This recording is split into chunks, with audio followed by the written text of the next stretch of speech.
Hi, welcome back to the Briones Pickleball Podcast. My name is Jordan Briones, your host. We have a lot to get to today, so stay tuned. Here, of course, like always, I have my amazing co-host, Caden and I. Caden, what's going on, dude? Not much, man. It's a beautiful Monday night.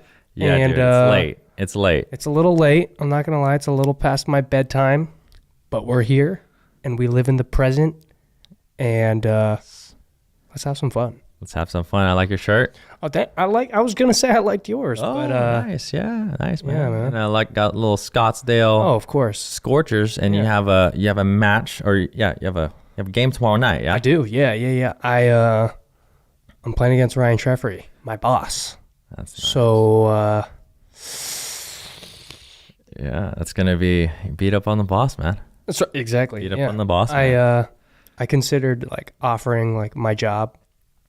Ooh. Like saying like, oh, if I beat you, like Salary, I maybe. take your Salary job. swap? Yeah. I take your job, or like I take your pay. Uh-huh. And then like if I lose, like I'll work for free for the next month. Ooh, what did he say? I didn't offer it. I was too scared. Okay. Dude, that would be a good one, I though. would be, right? Like I Yeah. feel like that's fair. Yeah, all right. Well, today we have a good show for you. If you Indeed. didn't watch our last podcast, it was about delamination, paddle controversies, all that. We talked to an expert in the space, Brett Warner. So check that out if you haven't watched that. That's pretty cool. Yeah. Learned a lot. But today we are going to go over our strategy tips. We're here for you, and we have some good ones for you today. And then we're gonna do a little recap, Austin PPA. And we have a lot to get to. We have a lot of good things, and a new segment here. We're gonna go over some pickleball stories, some amazing pickleball stories. Now, whether you out there have a story about pickleball, just a positive, encouraging story, or maybe a funny story, a hilarious story, anything that you'd like to share, check out the link below, in the links in the description or wherever you're listening to this, and fill out a little story form. And we'd love to share your story in the next podcast. If it's encouraging, if it's just amazing, if it's random, if it's funny, we're here for it. We'd love to hear it. We're here for it. So let's jump right in to strategy tips. My weekly strategy tip, Caden, is going to be a simple, short one, but it applies for a lot of things. Okay. It really, you see that. I think you see this a lot in high level play. Okay. And lower level players should do it way more often. Okay. You ready? I am. When in doubt, hit to the middle. That's solid feedback. I mean, honestly, guys, this is absolutely correct. Okay. So This is absolutely correct. I'm going to break it down. Yeah. So when I say middle, I mean middle of the court. And again, we talk a lot about strategy, dinking, there's transition game, there's serving, returning. But when it comes to not just, and this is not just saying playing it safe, but we're talking about high percentage pickleball. So a lot of the students and clients that obviously I coach is, on the lower level side or intermediate level, right? A lot of risks are taken at that level. Yeah. But they don't have they're still working on technique. They're still working on footwork, a lot of different things. And that's what we help them with. But in higher levels, of course, we are going for more angles. We're going down the line at times. We're taking, I wouldn't even say riskier shots, but we're taking shots that we've practiced over and over. For sure. Yeah. When you are going for very, very risky shots that are not within your skill set, you're going to make a lot of errors. So returns, you can hit your returns, a lot of them to the middle. If you're missing wide, hit those to the middle. Dinks, we talked about that in a previous episode. If you don't know where to hit the ball, there's space in the middle. And we could talk more about that. And even your drops. Yep. Your drops, you can, if you don't know where to drop it, we're talking about third shot drop here, you can drop it to the middle.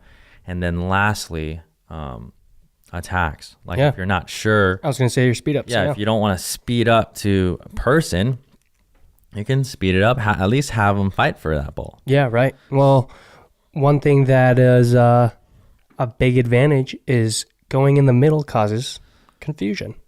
So when you see a ball go in the middle, there is that little bit of, oh, whose ball is this? Is this my ball? Is this my partner's ball? Is this their forehand? Is this my forehand? Well, there's a lot that goes into that, but there's so much that there could be a little hiccup that maybe your opponents don't see. So the only thing I would not say to do is pop up middle. Don't pop up middle, but anything offensive and on purpose middle is good. There you go. Yeah. I would probably say don't pop up anywhere, but Don't pop up anywhere, yeah, but especially don't pop up middle. yeah. So yeah, that's my strategy tip. And again, for all of those listening, it's super simple. When in doubt, go middle. Okay, you can like think about that and go out on the court. He's just saying this, but seriously, if you don't have a place to go in mind, a lot of, like, you deal with a lot of players from 3-0 to 4-0 and beyond. Yeah. But a lot of them they don't know where, they just end up hitting the ball. Right. If you don't know who you're going to, if you don't maybe have a strategy at that point in time, middle's a good option. Find out what happens. Find out what happens. Yeah.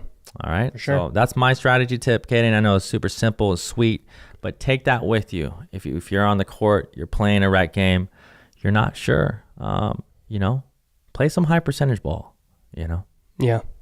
What you got, Caden? Mine is going to be even simpler. You ready? Oh my gosh. We're going simple today. Really simple today. All right. If you guys have a problem hitting drops or dinks or working in the transition, Okay. all right, there are 2 ways to fix that. All right.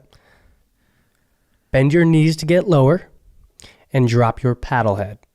All right. So what I'm talking about is, I feel like a lot of people like to compensate and get low with either their upper body kind of being like their back or their shoulders. But if you guys actually bend your knees and kind of think to yourself, kind of more sinking your butt to the ground so you're lower to the ground, and then dropping your paddle head, you don't actually have to do as much to get underneath that ball. So you guys will have the trajectory that you want to possibly lift up and hit a drop or hit a drop in the transition or a dink.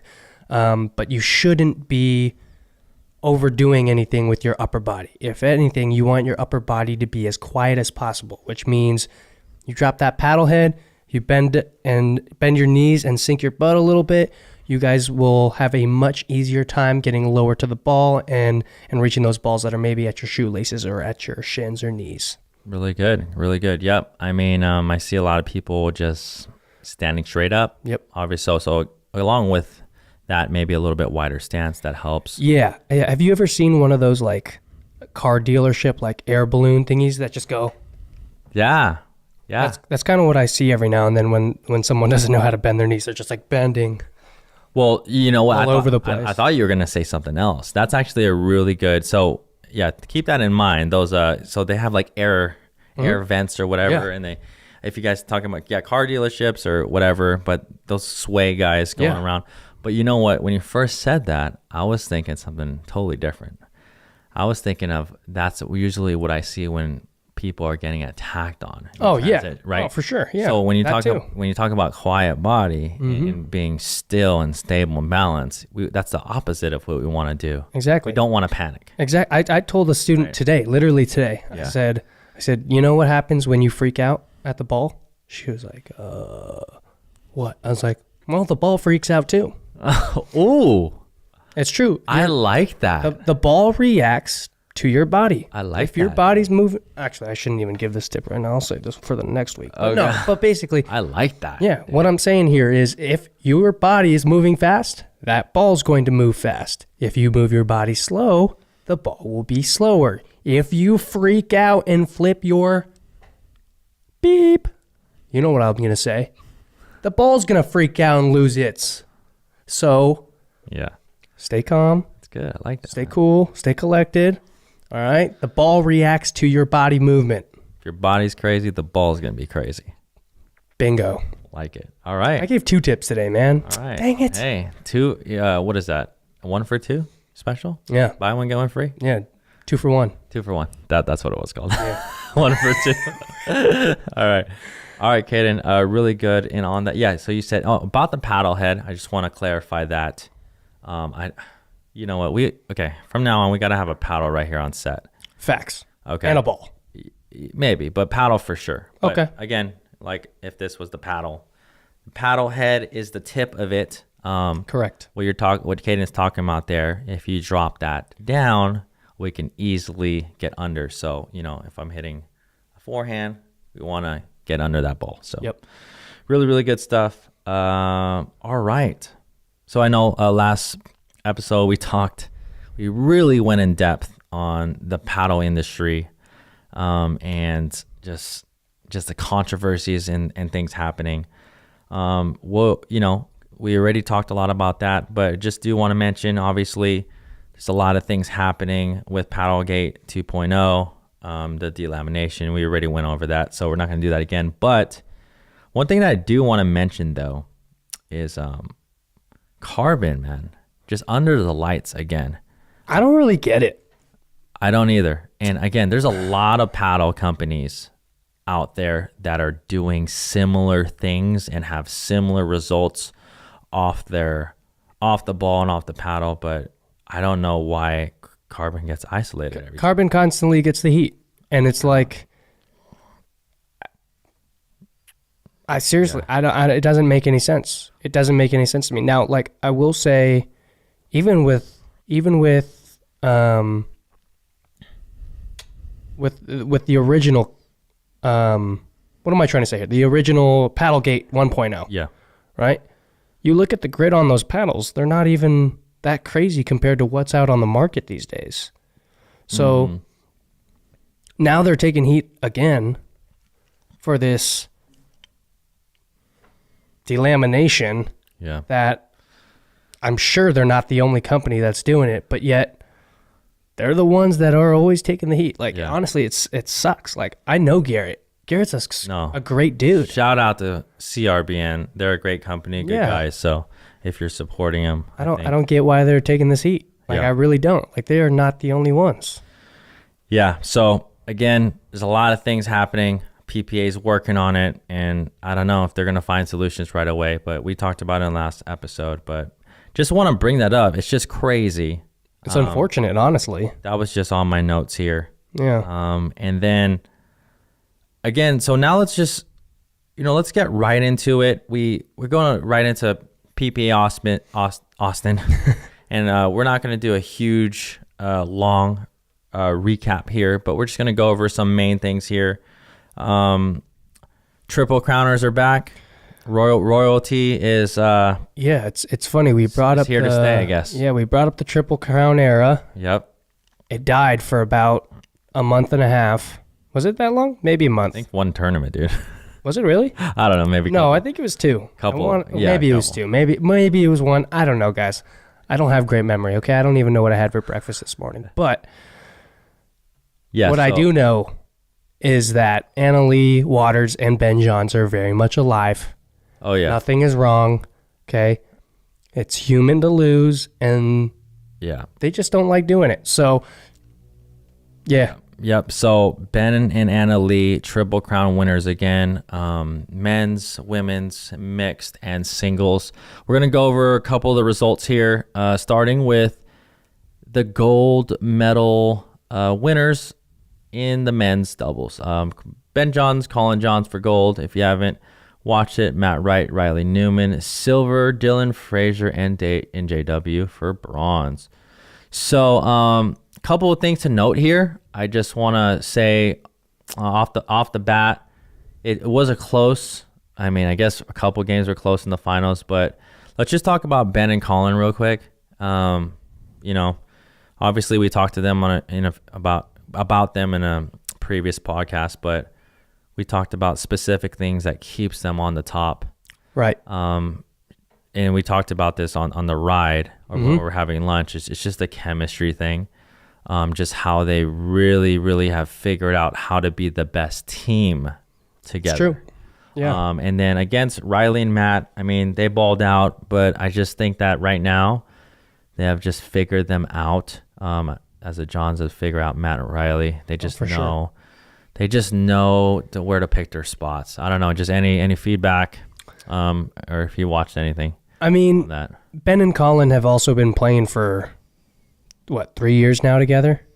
Yeah. Right? Or almost 3 years. So I would say not only do they have that connection as brothers, but, I mean, they know each other inside and out as far as what are their biggest strengths.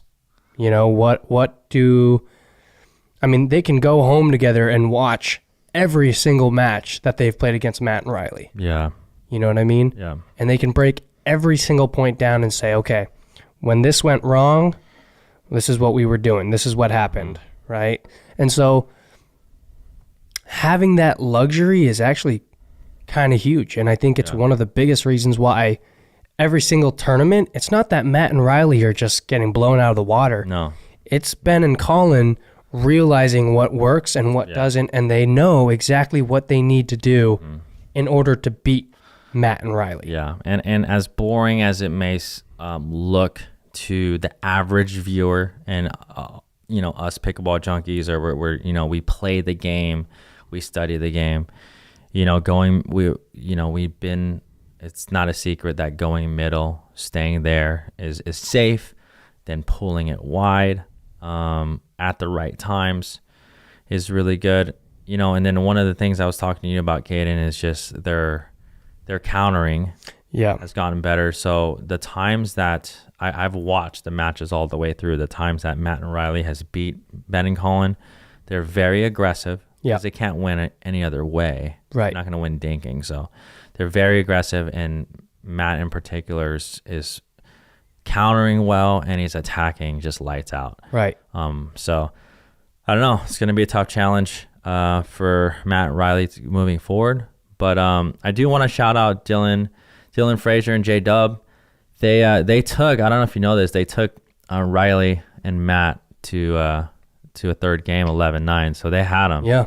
I think those boys, the youngsters, they're gonna get better and better. They're getting closer and closer by the day, man. Another thing I want to note is shout out to Brendan Long. I believe it's Brendan, yeah? Yeah, Brendan Long. Yeah, Brendan Long, Johnson Cola, another coach out there with the YouTube channel. John, shout out to you. I think you have good stuff. They made it to the semis. Yeah, they had a great tournament. I mean, for a 20 seed to come in and take down two of the top PPA teams, I mean, that's a good look. Yep. So a lot of good teams here. Too many to mention. We're going to move right on, though, to men's singles pro. And again, we saw a Stacktrud Ben Johns final for gold. And shout out to Christian Alshon for bronze. So really good stuff here. Ooh, Connor Garnett. All right. Yeah. Got Federico. Gabe Joseph coming out on top against Tyson this tournament. Oh, yeah. I will say I don't think Tyson's entirely healthy still, so might not be. I don't think he's really worried about it, but, still a very good win by Gabe. Yeah, and this was a big controversy here, right? That, I don't know how to say his name, but Martinez Vic. Mm-hmm. That was the big controversy on the lamination gate right there. Oh, because he had, he had like it was like a something 6.0 paddle that he had recently switched to. Oh, the Yates, the Black Diamond? The Johnson. Yes. Yeah. Yeah. Yeah, so really interesting. Again, Federico, let's see the game score. Ooh, 11-8, 11-2. Second game wasn't good. But you know what? If someone could beat Ben Johns right now, it's going to be Federico. Oh, for sure. Federico's a beast. He's getting better and better. And you know what's really interesting? Because I watch singles, I play, I coach singles. But there's a few times in there, because they're both using Yolas and they have similar attire. Oh, true. Dude, some of his movements now, Federico's, how he hits the ball, it kind of it's looking more similar to Ben. Does that? Oh, I bet. Are you picking up on that? I'm sure everyone in this world has seen something that Ben does and has tried to copy it. At least a little bit. At least in a certain specific way. Yeah, but you know what I mean? Yeah, for instance, the one I noticed is obviously he's picked it up through the time he's been getting better and better, but little roll, Backhand roll, backhand the little roll, flick, misdirection at the non-volley zone line. For He's doing that just like Ben. So shout out to Ben Johns and Federico, and Christian Alshon. So let's go right into mixed doubles pro, and no surprise here. Wait, go back up. Yeah, we'll get back to this. The return of Jillian Braverman. She's back. Jill. Yeah. So the CEO or former CEO, I can say, of Duper. I don't think she's a CEO anymore. She's moved on. She is taking a break, maybe a sabbatical. No, I think she's working for the USAPA or something like that. Oh, okay. I think. So anyways, she came back. So she didn't. She's a former Bay Area folk. Yeah. I used to play with her back in the day. Yep. So Leigh Waters, Ben Johns for gold. Anna Bright and James Ignatowicz, the power couple, for silver. Georgia and J-Dub for bronze. So I think the big takeaway here is going to be Anna Bright and James. They're working together. Yeah. And I'm telling you what, they beat some teams around here. They beat Matt Wright and Lucy. Riley and Lindsay played together again. Yeah. Oh, and okay, real quick on the Newmans, shout out to Riley and Lindsay. I don't know if you saw this, but I was going to bring this up. This was in my notes. I mean, Lindsay does not even play that much anymore. They took the Johnsons 12-10 in the third. Yeah, it was a close match. I mean, it could have honestly gone either way. I mean, I really could have watched a few points there, and gosh, Lindsay's defense. They're just team defense. Yeah. The Newmans, and talking about chemistry, the Newmans is great example. If you like just are from the outside watching, right? If you haven't watched Riley and Lindsay play mixed doubles, just Google it. Or put it in YouTube. Watch a couple points. Riley obviously takes so much of the court, and Lindsay just plays that backup D, and she attacks when she needs to, but chemistry. It's about the chemistry. Oh, for sure. It's brother-sister bond, you know what I mean? Yeah. I mean, they can be as honest as they want with each other. So, you know what's interesting? Tell me what you think about this, because I've seen their game so many times. That chemistry a little bit, and the Newmans chemistry, brother and sister, kind of reminds me of the cohesiveness of Ben and Colin. Oh, for sure. Slightly, though. For sure. Just like as Colin is the resetter. Yeah, right. Just as that, you know what I mean? Even it's emotional body language. Yeah. You got possibly the eye roller and the one who sits there with a big old sigh and frustration in face. Yeah, and then shout out another one that I do want to shout out is Leah Jansen, Dylan Fraser. They actually got fourth. Yeah, they had a great tournament as well. Jeez, there's obviously we know that mixed doubles is stacked nowadays. Yeah. I mean, every team top to bottom is good. Yeah, so it's gonna get, you know what I mean? It's gonna get harder and harder. But yeah, that is your mixed doubles finalist there. We're gonna go right into women's doubles pro, and we got Leigh Waters and Anna Bright. And then we've talked about, I don't know what's going on with, Anna Leigh sometimes plays with Catherine, and then sometimes plays with Anna. I think she's kind of figuring out yeah. Who she really wants to play with. You think so? Which is why I think she's mixing it up so consistently. I'll tell you what, whoever is partnering with Anna Leigh wins. Yeah. So, I mean, here's a question for you. Yeah. Do you think when Leigh returns, do you think she teams back up with Leigh? Okay. With her mom? That's a really good question. I would say, to be honest, I would say that for Anna Leigh's benefit, I don't think she should. Why not? Because Anna, Brian, Catherine, I would pick them over her mom. Really? I think I would. Now their team chemistry. No. Yeah. Yeah, you're right. So you're right about that. But honest, like shout out to Leigh Waters. But again, she is doing something incredible. Are you telling me? In her 40s. True. No, I agree. She's doing something incredible. I just think it's going to get harder. It's already harder. Yeah. So if she plays with Anna Leigh, Anna Bright and let's say Anna Bright and Catherine Peranto team up. Yeah. It's just gonna be tough. Do I think they can still pull off a win? Yes. When Anna Leigh plays with Catherine, who does Anna usually play with? I know she's played with Paris a few. She's played with... I'm not sure. She played with Vivian on one. Yeah. Oh, I think that'd be... Did she play with Georgia on one? Yes. Yeah, I think so. But yeah, it's going to be interesting. Actually, that's a really, really good question. I don't know. I hope Leigh's doing well in her recovery. Yeah. But she's taken that role of the coach. But from the very beginning, even when she first got injured, my whole thing was like, it's going to be interesting to see what happens when she comes back, because there is a point where she's going to have to pass the baton at some point. For sure. I just don't know when that's going to be. And we know that, coming back from injury like that is really tough. So, yeah. Well, and I mean, even as her partner, I mean, Leigh's always been kind of her coach for her. Yeah. So I think she's just happy to be doing it and still, part of the game and helping her daughter out. So, I mean, props to you, Leigh Waters. You are my hero. You are I was going to say savior, but that's a reach. That's a little odd. So you're not, I love you. Okay. All right, Leigh. All right, silver medal, Megan Sheehan Dizon. Yeah. And Vivian David, bronze, Catherine, and Georgia Johnson. All right, so obviously big takeaway here, Vivian David and Megan Dizon. I honestly didn't know that they were playing together. Obviously, I've seen Vivian do very, very well.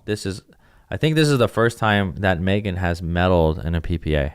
If I'm right, I'm pretty sure it's the first time this year for sure. Okay, I think it's the first time. Yeah, I think you're absolutely right. Yeah. I think it's the first time ever. We've seen Vivian on the medal stand, and Vivian is just obviously a beast. Yeah. But no, props to Megan, man. She balled out this weekend. Yeah. And she proved the haters wrong for sure. I absolutely love Megan. She is so sweet, and to see her in Championship Sunday this weekend was it was a treat. So go you, Megan. Go you, Vivian. Way to pull out a silver medal. Let's see a gold next time. But you know what? Really impressive stuff. Really, really impressive. And lastly, we're just going to hop right into women's singles pro. No surprises here. Well, at least no surprises here. Anna Leigh Waters. We'll get to that. Anna Leigh Waters gold. Catherine Peranto silver. And Elise Jones coming in hot. Hold on. We gotta look at this right here. Elise Jones for bronze. How did that happen? Did she beat Salome Davidze? Salome Davidze? I wonder if there is some dropouts here. Oh, actually, you could be right about that. Oh no, she beat Salome Davidze. Elise Jones. Let's go, Elise.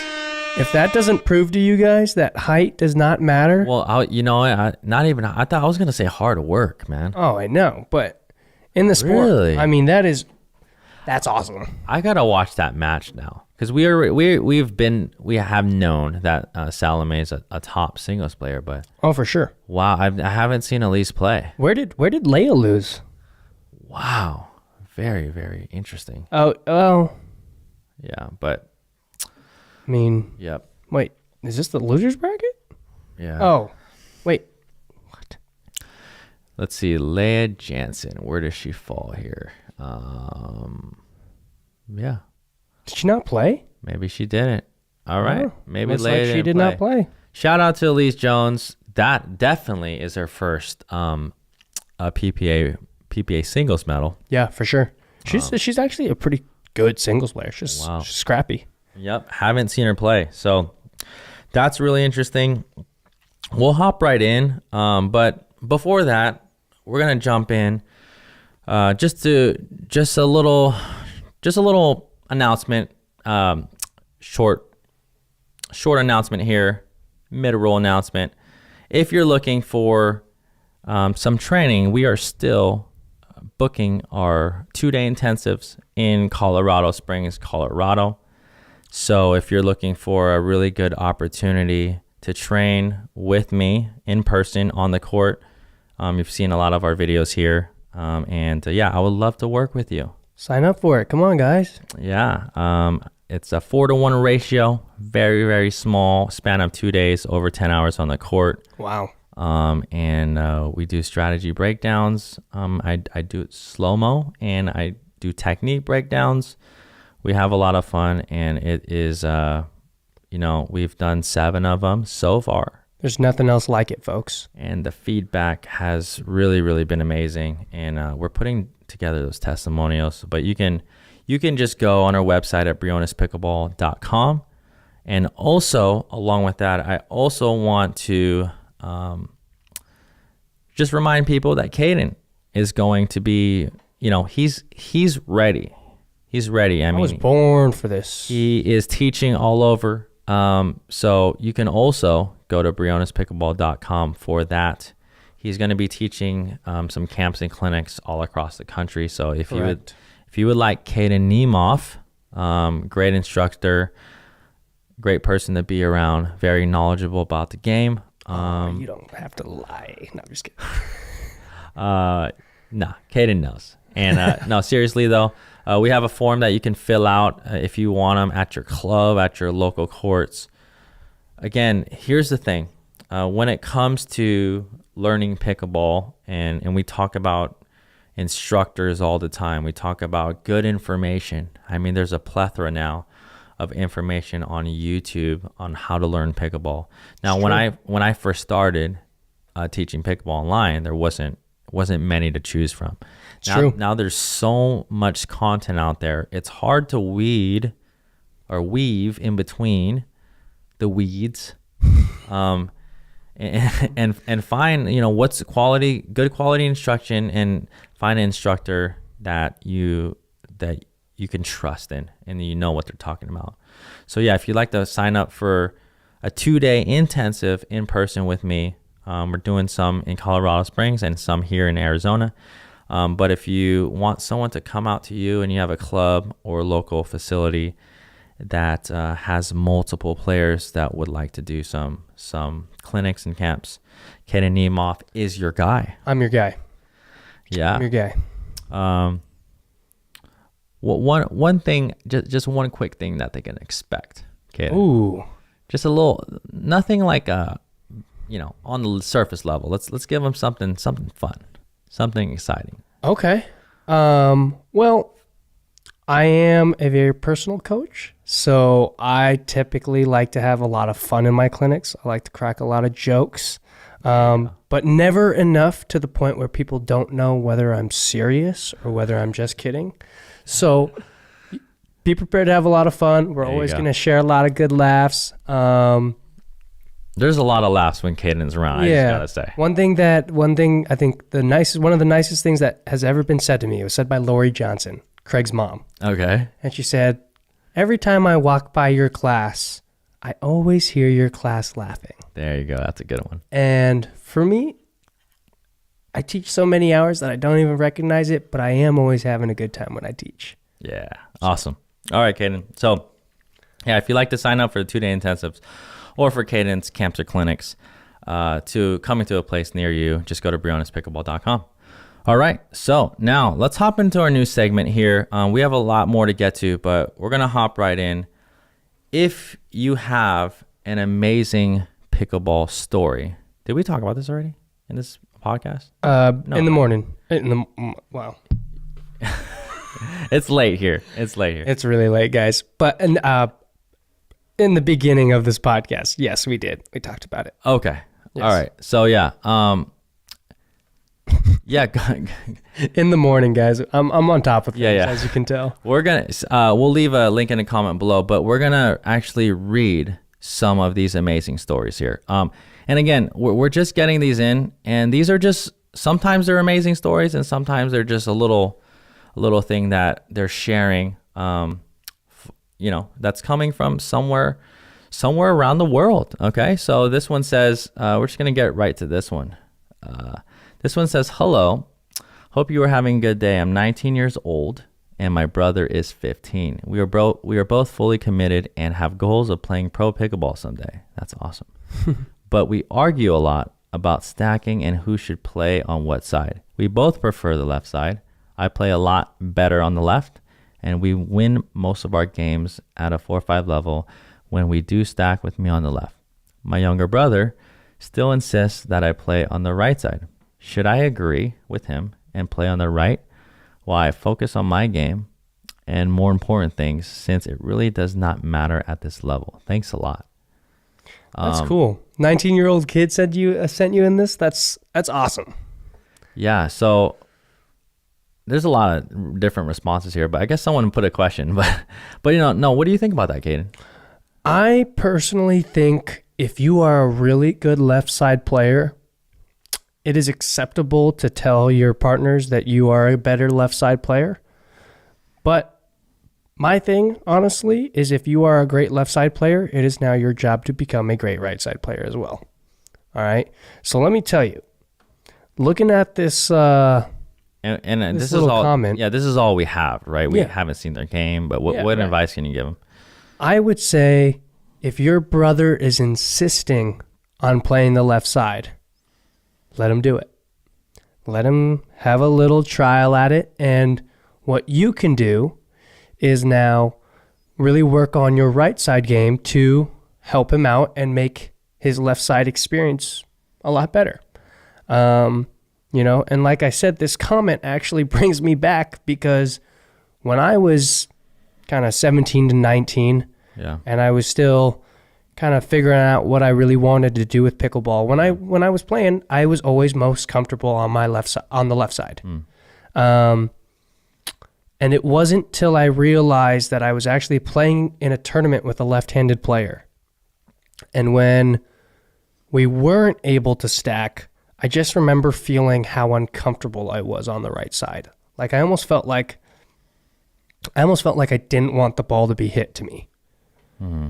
And I remember that feeling, and I remember telling myself that I never wanted to feel that feeling again, so I worked extra hard to become a right side player. And not just a right side player, but a player who can play both the left side and right side if needed or if necessary. Yeah. And so I would say now, put me on the left side, I feel great. Put me on the right side, I feel great.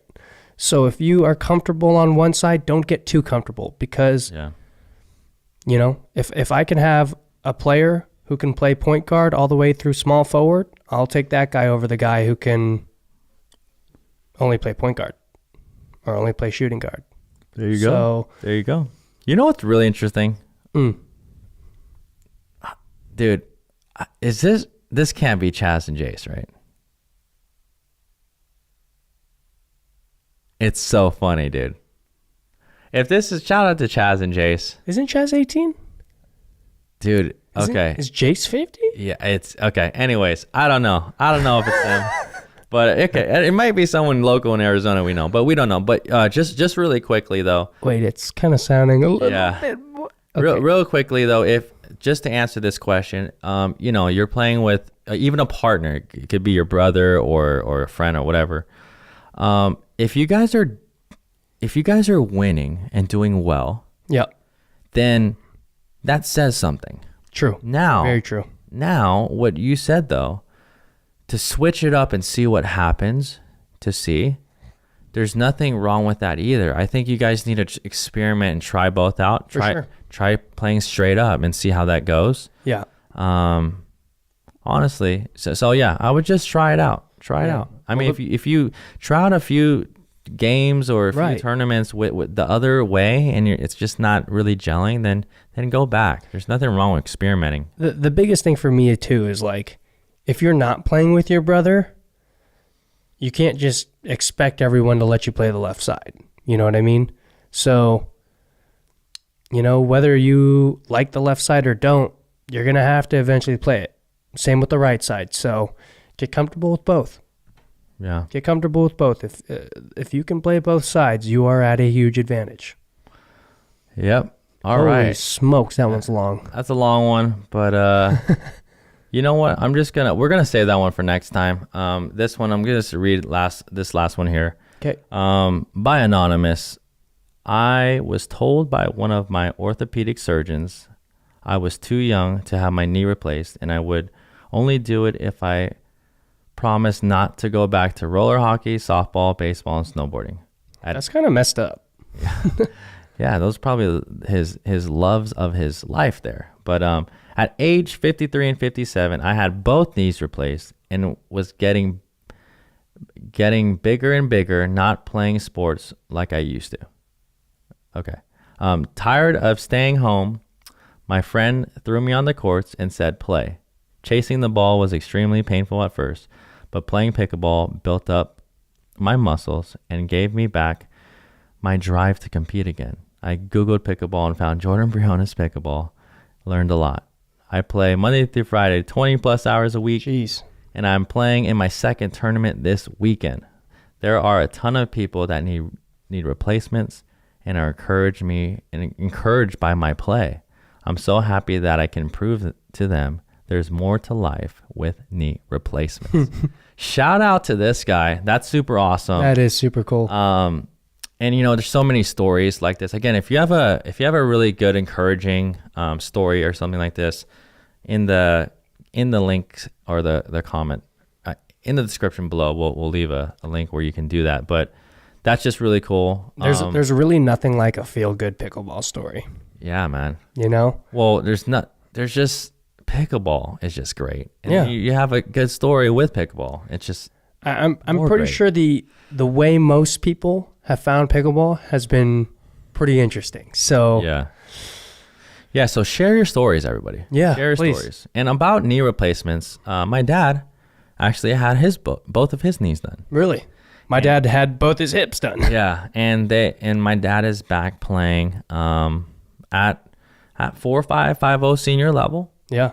So it could be done for those of you out there that are thinking about. I know a lot of like this guy, snowboarding. Yeah.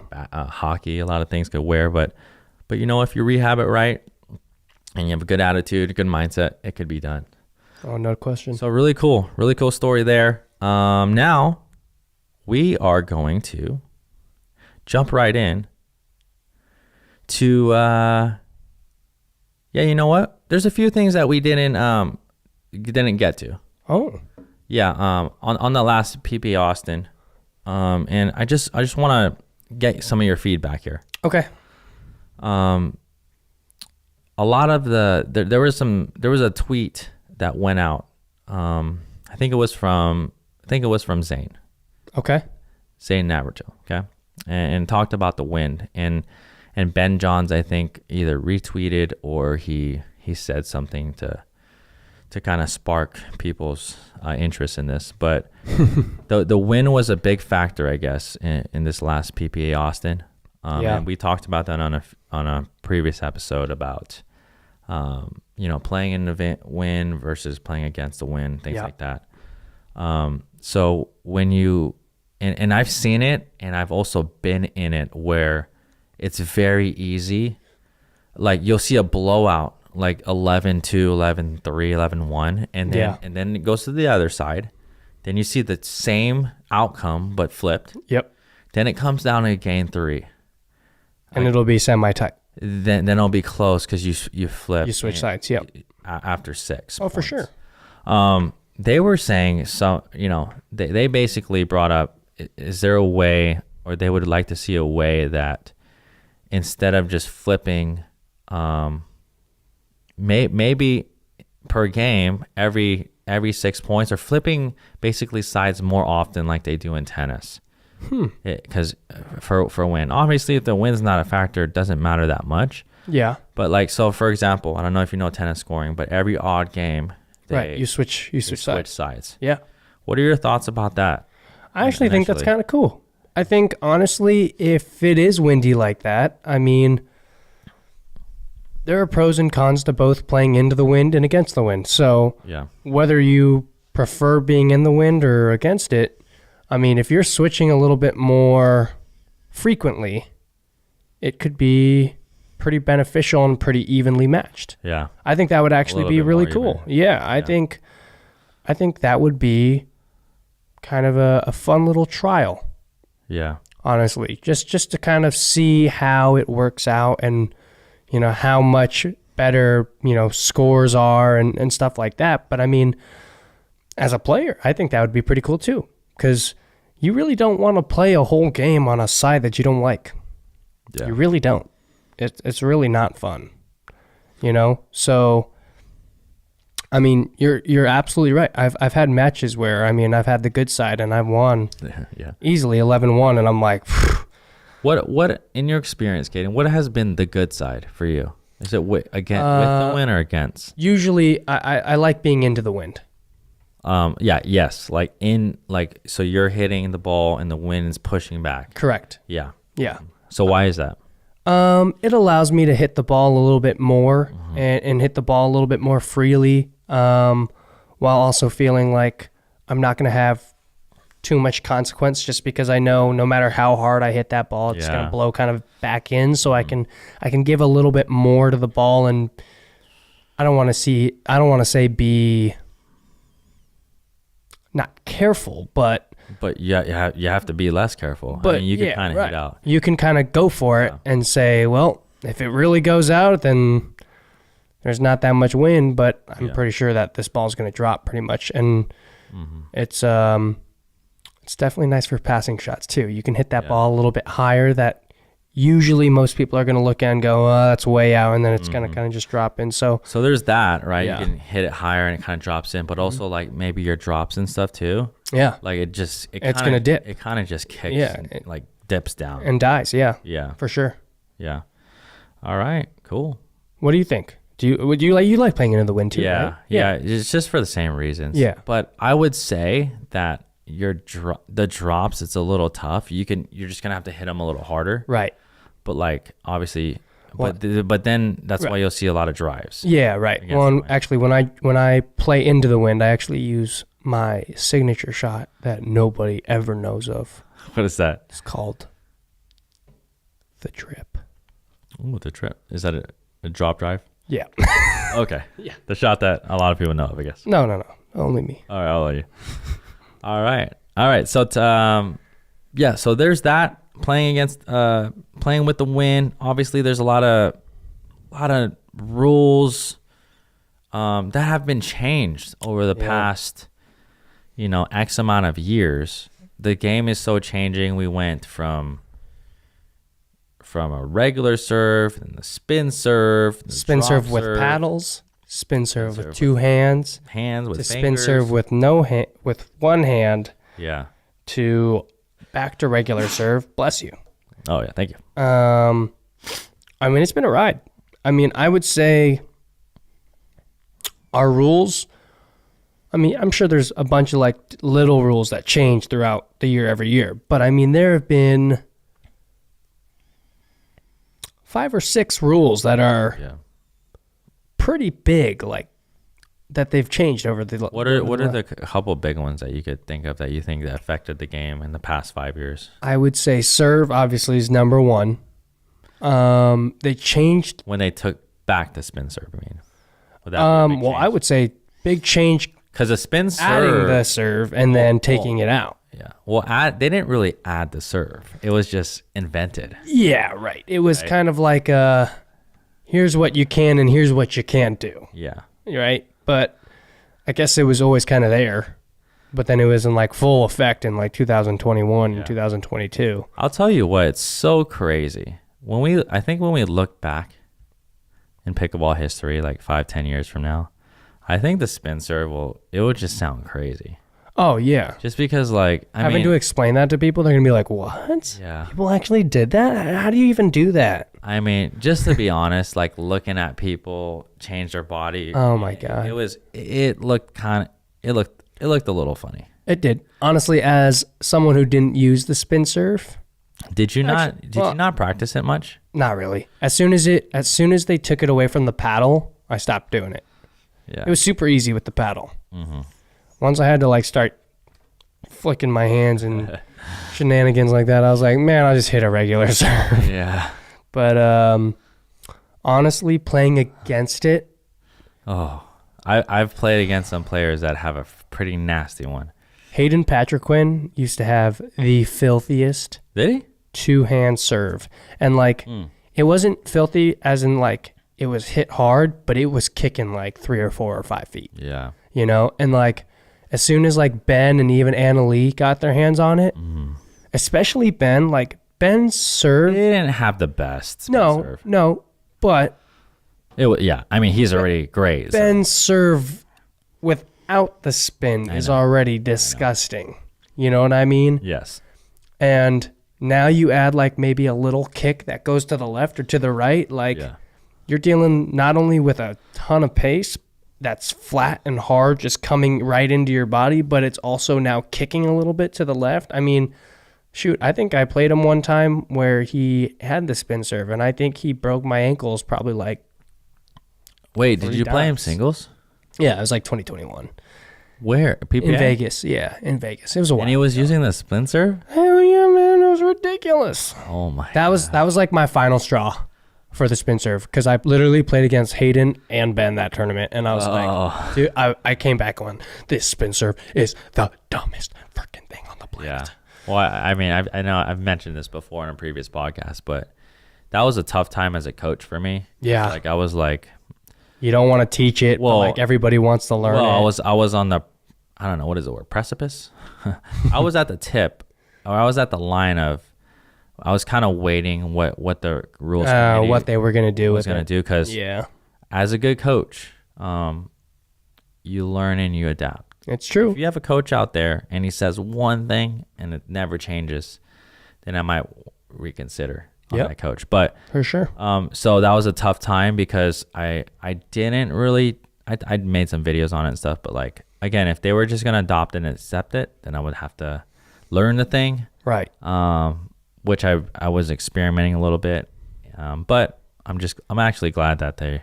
You know, there were pickleball players who were actually teaching lessons on how to do the spin serve. Currently?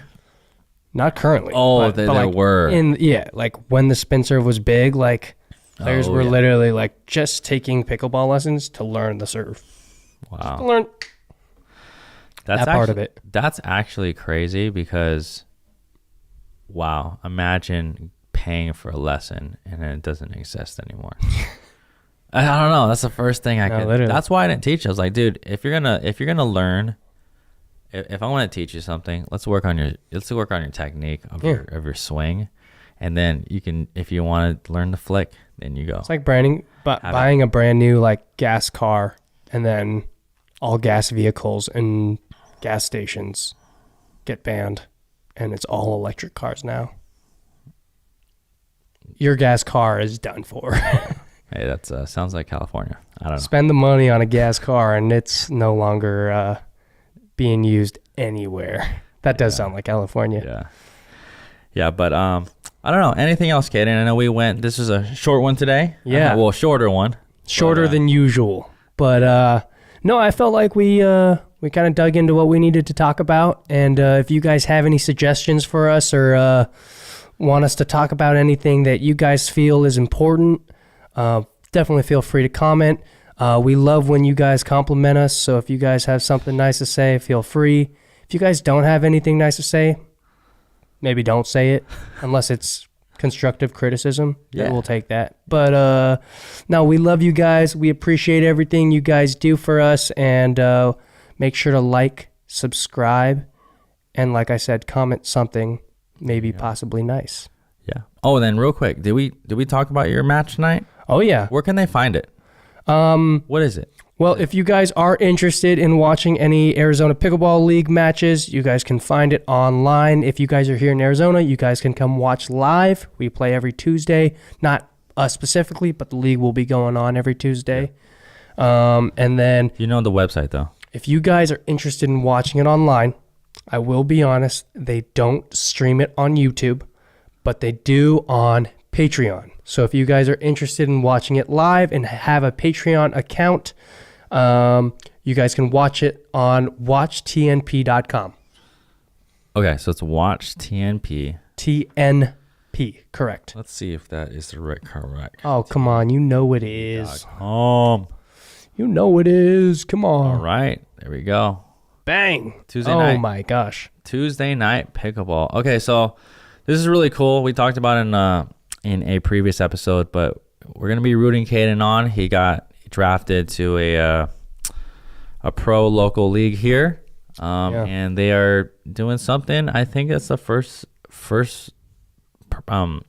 organization to do it. Jigsaw Health within an area here. Yeah. Obviously in Arizona we have a lot of good high level players, 5.0, 5.5 plus, 5.5 to pro, and a lot of these players play on the pro tour. Yeah. So it's a league here, and I see this branching out to, again, this is Arizona's pickleball league with some of the best players here, but if other states pick up on this, it's going to be really cool to see what happens between states and maybe national championships. Well, who knows? I mean, you might have the Arizona Pickleball League hosted by Jigsaw Health and have the second season be the California Pickleball League. Yeah. And it's still here in Arizona, but it's called the California Pickleball League. And then season 3, you have a merger. Kind of like Survivor, you know what I mean? Oh, yeah. Hey. Brains versus bronze or whatnot. But yeah, as you guys can see, it is $10 to subscribe to be a patron on Patreon. If you guys feel like that's a lot of money, I hear you. But that's also 2 cheeseburgers. So, maybe. Well, we'll be rooting Caden on. He's on the Scottsdale Scorchers. And again, we're going to be doing some breakdowns of his matches and things like that. We are going to do that. So, Caden, you got to make sure you show up, dude. Heck yeah. We're going to, he's going to be playing mix. He's going to be playing doubles. And, yeah. It's going to be a good time. If you guys are in Arizona, you guys should definitely come out. It's a very, very, very good time. All right. Thanks again. Just like Caden said, don't forget to like, comment, subscribe. Share this podcast with your friends if you really like it. And again, thanks so much. We'll see you in the next episode.